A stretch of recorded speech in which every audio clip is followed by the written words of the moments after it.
दो चाय लेके आना भाई। भाई मैं ये कह रहा था, अगर मोदी सरकार भी ऐसे ही जनता को फ्री का माल बांटने लगती तो भारत की हालत भी पाकिस्तान और श्रीलंका जैसी हो जाती। दिक्कत पता है क्या है? देश का मीडिया तुम लोगों को बताता ही पाकिस्तान, अफगानिस्तान और श्रीलंका के बारे में है, और उनके बारे में भी जो बताता है वो भी गलत ही बताता है। तुम लोगों को कभी बताया ही नहीं जाता कि फ्रांस अपने बेरोजगारों को 50,000 रुपए महीना यानी 6 लाख रुपए हर साल भत्ता देता है।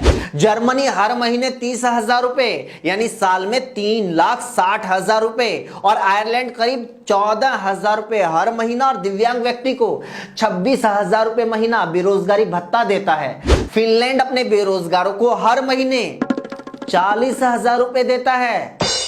इटली अपने बेरोजगारों को हर महीने 90,000 यानी साल में 10,80,000 रुपए बेरोजगारी भत्ता देता है। और यहां तुम्हारा 56 इंची विश्व गुरु जनता को 5 किलो अनाज देकर ही खुद को दानवीर कर्ण मानकर बैठा है। एक दो स्टेट में चुनाव हारने से कुछ नहीं होता।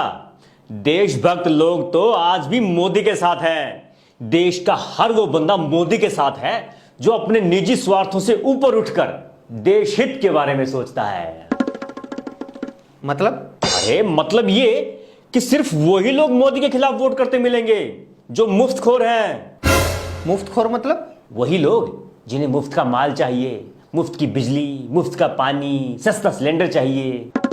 ये बात किसने बताई? अरे किसी से पूछ लो। हमारे मुख्यमंत्री खट्टर को सुन लो, हमारे पीएम मोदी को सुन लो। मतलब जो जनता पैदा होने से लेकर मरने तक सरकार को लाखों करोड़ रुपए टैक्स देती है, अगर गलती से बदले में उसे 1,500 रुपए की कोई सरकारी रियायत मिल जाए तो वो जनता मुफ्तखोर है।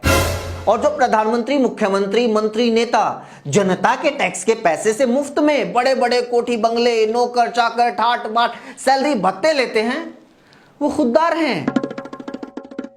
जो जनता 30 रुपए का पेट्रोल डीजल 100 रुपए में खरीदती है, तेल के ऊपर 3-3 गुना टैक्स देती है, बाइक और गाड़ी खरीदते हुए हजारों रुपए रोड टैक्स देती है, सड़क पर निकलती है तो फिर भी उसे सैकड़ों रुपए टोल टैक्स देना पड़ता है, फिर भी वो लंबे लंबे जाम में फंसी रहती है, जिसे टिकट खरीदने के बाद भी रोडवेज, ट्रेन और मेट्रो में सीट तक नहीं मिलती, वो जनता मुफ्तखोर है।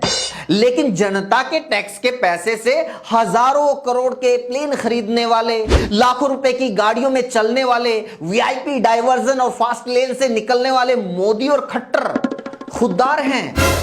सरकार को 28% जीएसटी देकर भी सरकारी अस्पताल, एम्स और पीजीआई के ओपीडी के बाहर कभी ना खत्म होने वाली लाइन में खड़ी जनता मुफ्तखोर है। लेकिन हर काम में 40% कमीशन खाकर 5 स्टार होटल जैसे अस्पताल में फ्री चेकअप और प्राइवेट वार्ड का मजा लूटने वाले नेताजी खुददार हैं। सरकार को VAT, income tax, property tax, निगम टैक्स, पालिका tax, enhancement tax, development tax, licence fees, NOC fees, registry fees, service charge, यहां तक कि टट्टी पोटी पर भी स्वच्छता सेस देने वाली जनता मुफ्तखोर है। और उसी टट्टी पोटी पेशाब के सेस से बनने वाली चाय पीने वाली सरकार खुददार है। अरे तो भारत में क्या कोई लोग अलग से टैक्स देते हैं? ये तो हर एक देश के लोगों को देना पड़ता है। नहीं देना पड़ता। भारत के लोगों जितना टैक्स, हर चीज के ऊपर कई कई बार टैक्स किसी देश के लोगों को नहीं देना पड़ता।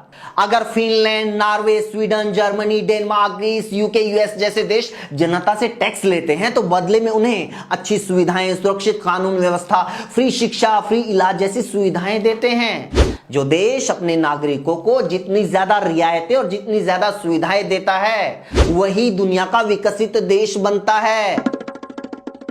लेकिन सरकार और मीडिया तुम्हें कभी ऐसे विकसित देशों के बारे में नहीं बताएगी।